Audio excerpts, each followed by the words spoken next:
Hello, thanks for tuning into my video presentation. I would like to share a really impressive case that I recently saw of cancer immunotherapy with lethal adverse effects. My name is Chris Kinter. I worked with Michael Chang and Dr. Hyman, and we're from Emory University. So this case is about pembrolizumab. It's a cancer immunotherapy, which is a checkpoint inhibitor, and it's an antibody against the PD-1 receptor. To better understand this, we made a figure. So this is a cancer cell here expressing antigen on its MHC complex, which normally a T cell would recognize and activate against that cancer cell. However, certain cancers overexpress PD-L1 or PD-L2, causing inhibition of this activation. When you add pembrolizumab to the mix, it blocks this inhibition, allowing the T cell to be activated against the cancer cell.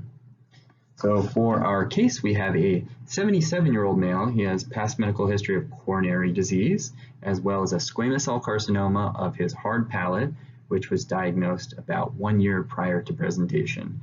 He had a local resection, but unfortunately, about 3 months prior to presentation, had recurrence and was started on pembrolizumab. The recurrence was mostly notable for lymph nodes on the left side of his neck, which were very large. After starting the pembrolizumab, he had rapid improvement in the size of these lymph nodes. However, about a month prior to presentation, his oncologist had to hold the pembrolizumab because of elevations in his AST and ALT. About 3 weeks prior to presentation, the patient started noticing progressive weakness in his head and his neck. He was having drooping of his eyes, he was having difficulty speaking and difficulty swallowing. And impressively, he was also having to literally hold his head up with his hands because his neck was too weak to keep it upright. So for his exam, his vitals were all stable. He had notable diplopia, left itosis, dysarthria with a hot potato voice. He had weakness in his mandibular muscles, his tongue, and his neck, and he had a large 3 centimeter immobile mass on the left side of his neck. His AST and ALT were both elevated. His CPK was mildly elevated in the low 1000s. His BNP was 822, and a troponin was 2.91.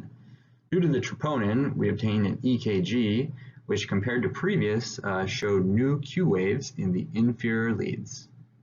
Notably, no ST or T wave changes. We obtained a CT scan of his head and his neck to see if that may be contributing to his weakness, and it showed a small local recurrence around the site of the previous resection, as well as a 3 centimeter necrotic lymph node in the left side of his neck.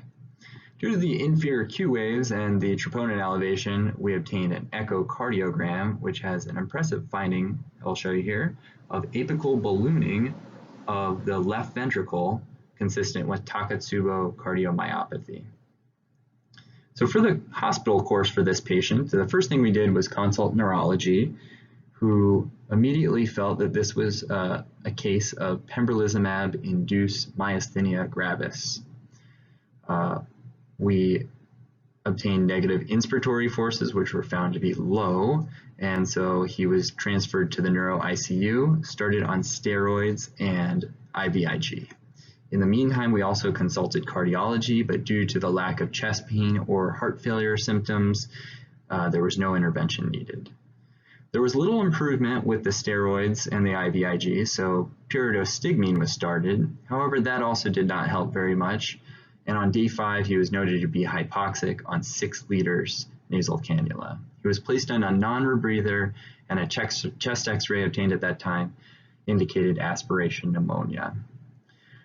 We consulted with palliative and his wife, and she ultimately elected for comfort care only, and the patient unfortunately expired shortly thereafter. I think there's some important lessons to learn from this case. One, that pembrolizumab can be an effective targeted therapy for cancers that is much more specific than general chemotherapy.